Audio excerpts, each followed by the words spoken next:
Bismillahirrahmanirrahim. Assalamualaikum warahmatullahi wabarakatuh. Kembali pada mata kuliah kita, Arabic for Economic.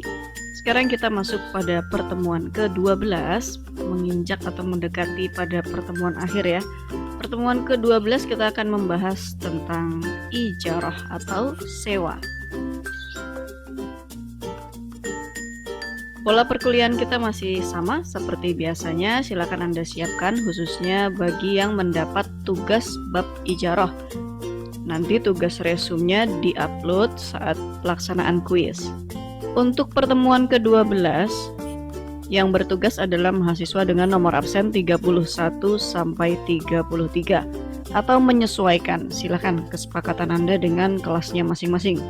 Untuk cover seperti ini, cukup seperti ini saja diikuti. Ada topiknya, kemudian nama mahasiswa, NIM, kelas. Nah, ini penting ya. Kita masuk pada makna etimologi. Ijarah yang artinya adalah persewaan. Kemudian ada istilah muajir. Muajir adalah orang yang menyewakan. Diingat-ingat. Kemudian ada mustajir, adalah orang yang menyewa atau penyewa. Kemudian ada makjur. Makjur ini artinya barang sewaan. Ada ujroh, imbalan atau jasanya. Kemudian ada sighah, yaitu ijab qabulnya. Masuk pada makna terminologi, kita lihat di sini. Ijarah adalah sewa menyewa yang jelas manfaat dan tujuannya, dapat diserah terimakan, boleh diganti upah yang jelas ya, yang sudah diketahui sama-sama disepakati, seperti contohnya rumah disewakan untuk ditempati, mobil disewakan untuk digunakan atau dinaiki dan lain sebagainya. Jadi jelas, barangnya jelas, terus kegunaannya untuk apa juga jelas. Sewa menyewa atau ijarah seperti ini boleh kita lakukan atau boleh kita laksanakan. Kita lihat dari rukunnya, apa saja yang perlu dipenuhi rukun ijarah. Yaitu pertama akid, orang yang berakad. Itu ada muajir sama mustajir tadi ya. Ada yang menyewakan, ada juga penyewa. Nah, ini harus ada unsur dua ini. Tidak boleh abu-abu siapa yang menyewakan, siapa yang menyewa. Tidak boleh abu-abu, harus jelas ada wujudnya. Kemudian ada ma'qud alaih atau manfaatnya. Juga ada jasanya atau imbalannya. Nah, di sini unsur ma'qud alaihnya harus muncul jelas, kesepakatan. Digunakan untuk apa barang sewaan tersebut dan imbalannya nanti apa. Nah, di sini harus muncul. Kemudian ada sighot, pernyataan sepakat. Ini untuk rukun ijarah. Nah, kalau di sini ada definisi yang sudah kita bahas di awal tadi ya. Ada muajir, orang yang menyewakan, ada mustajir, orang yang menyewa atau penyewa. Kemudian ada makjurnya, barangnya, barang sewaan, dan ada juga ajron atau kita sebut saja ujroh, yaitu upah atau imbalannya. Ini masuk dalam rukun ijarah. Kemudian syaratnya, nah di sini juga ditegaskan ya dalam matan ghayah wa takrib. Wa kullu ma amkanal intifa'u bih ma'a baqa'i ainihi sahat ijaratuhu idza qudirat manfaatuhu bi ahadin amrayni bimuddah au amalin. Setiap benda yang bisa dimanfaatkan serta wujudnya itu tetap ada ya, setelah dimanfaatkan tetap ada, tidak habis atau tidak hilang, maka itu boleh untuk disewakan. Jika manfaatnya dapat dipastikan dengan salah satu dari dua hal, yaitu dalam waktu atau tempo dan juga dalam jasa. Dari tenaga, sewa tenaga boleh, sewa barang yang bisa ditempokan atau bisa diberi waktu dan barangnya kembali atau tidak habis atau tidak hilang, itu boleh disewakan.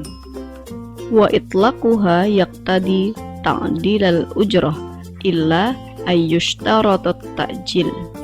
Apabila tidak disebutkan ketentuannya, maka sewanya dibayar di muka, kecuali apabila disyaratkan di akhir. Nah, itu baru sewanya bisa di akhir. Nah, ini bisa juga dengan kesepakatan bagaimana antara aqidain atau dua orang yang sedang berakad.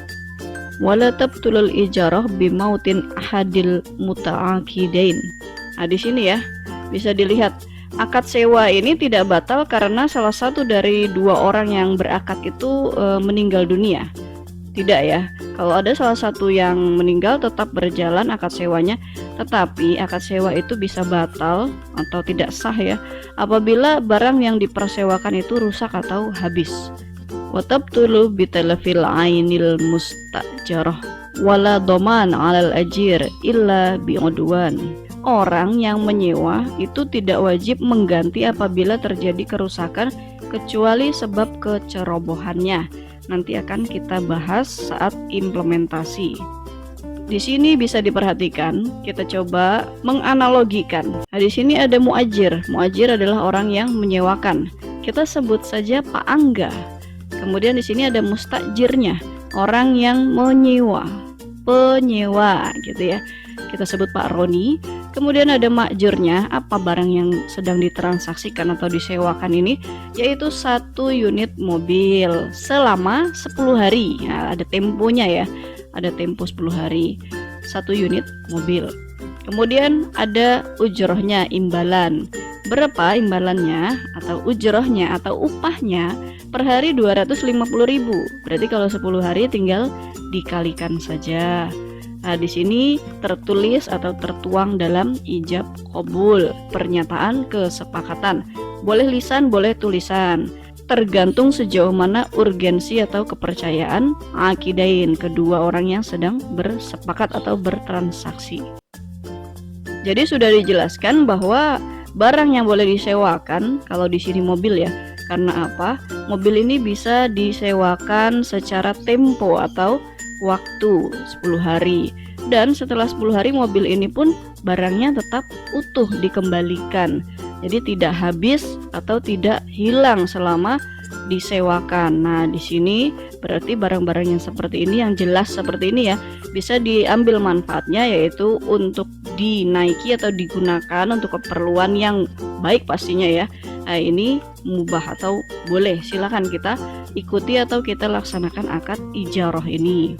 Dan dalam transaksi ijarah ini, penyewa itu tidak harus mengganti barang sewaan ketika ada kerusakan, kecuali karena kecerobohannya sendiri. Misal seperti ini, mustajir atau kita sebut saja Pak Roni ini ya, membawa 1 unit mobil. Nah, ketika dia di tengah-tengah beraktivitas, kemudian dia parkir, kemudian dia turun beraktivitas, kembali ke dalam mobil. Ternyata tidak bisa dinyalakan. Nah, di starter tidak nyala ya. Ketika dicek, ternyata akinya tekor. Nah, di sini bukan karena kesalahan Pak Roni. Setelah di cross check kepada muajir, ini ya orang yang menyewakan atau Pak Rangga, oh ternyata mobil itu memang sudah lama sekali tidak dipakai, nggak pernah dipanasin dan lain sebagainya, akhirnya menyebabkan akinya tekor atau lemah ya. Nah, di sini Pak Roni tidak harus mengganti, kecuali apabila itu kecerobohan Pak Roni sendiri. Ketika beraktivitas dengan mobil kemudian berhenti ya, parkir, nah lupa matikan lampu, contoh misalkan seperti itu, kemudian ditinggal beraktivitas selama 30 menit atau sampai 1 jam. Ketika kembali ke mobil ingin dinyalakan, nah baru ketemu kalau akinya tekor. Penyebabnya adalah lampu yang tidak dimatikan oleh Pak Roni. Maka ini termasuk kecerobohan dari mustajir atau penyewa. Kita sebut saja Pak Roni. Kalau kecerobohan dari mustajir, maka Pak Roni ini harus mengganti aki yang tekor tadi karena akibat dari kecerobohannya. Nah, pelaksanaan akad ijarah ini sudah ada pedomannya dalam kitab Matan Ghoyah wa Takrib. Dalam ekonomi Islam atau ekonomi syariah itu dinamakan ijarah atau sewa menyewa. Nah, kita lanjutkan lagi. Jadi sangat sederhana ya, sewa menyewa sudah sangat familiar, atau ijarah ini sudah sangat familiar di kehidupan kita sehari-hari. Kita perhatikan ada bentuk lain ijarah, yaitu muntahiyah bitamlik. Jadi sewa ini nanti setelah akhir transaksi, barang sewaannya bukan menjadi milik muajir, bukan menjadi milik orang yang menyewakan, tetapi menjadi milik mustajir, yaitu orang yang menyewa. Jadi ada juga transaksi ijarah seperti ini, namanya ijarah muntahiyah bitamlik. Nah, biasanya ini diterapkan di perbankan ya, atau di LKS, Lembaga Keuangan Syariah. Langsung saja kita perhatikan di sini muajir orang yang menyewakan yaitu LKS.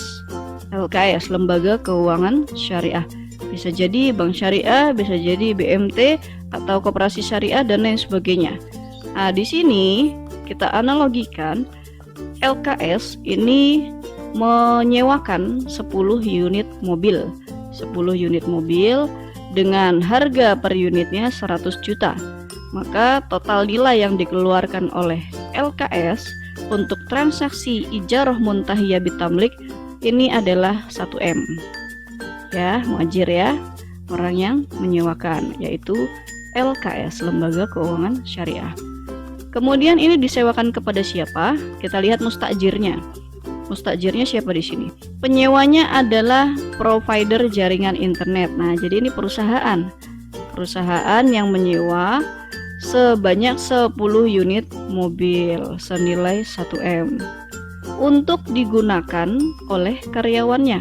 Nah, biasanya ini untuk karyawan teknisi ya, bagian teknisi yang memantau peralatan tower. Nah, tower jaringannya biasanya seperti itu. Nah, umpamanya di sini ada 10 karyawan, maka 10 mobil ini diberikan kepada masing-masing karyawannya itu dengan biaya sewa per bulan 4.500.000. 4.500.000 akan disewakan selama 24 bulan. 24 bulan atau 2 tahun sewa mobil. Nah, per bulan bayarnya sekian. Maka ketika lunas menjadi sekian, 108 juta. Nah, ini biaya sewanya. Di situ ya. Nah, sambil sedikit cerita, biasanya kalau seperti ini 4.500.000 ini biasanya potong gaji. Jadi gaji karyawan misalnya gajinya 8 juta, maka yang 4,5-nya untuk membayar sewa sebagai fasilitas penunjang akomodasi pekerjaannya.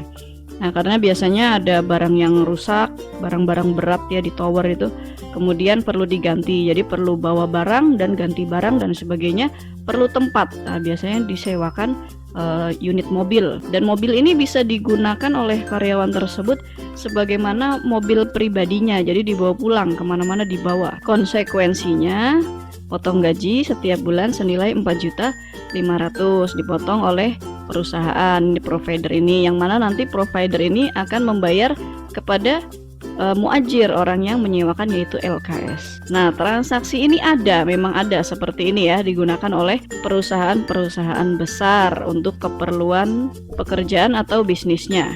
Nah, ini menggunakan akad ijarah. Nah, kita lihat dulu di sini makjur, barang sewaannya apa, sudah jelas tadi ya, 10 unit mobil sepanjang atau selama 24 bulan sewanya. Imbalannya apa? Per bulan 1 unitnya 334.000. Jadi kalau dihitung-hitung, silakan Anda hitung sendiri ya.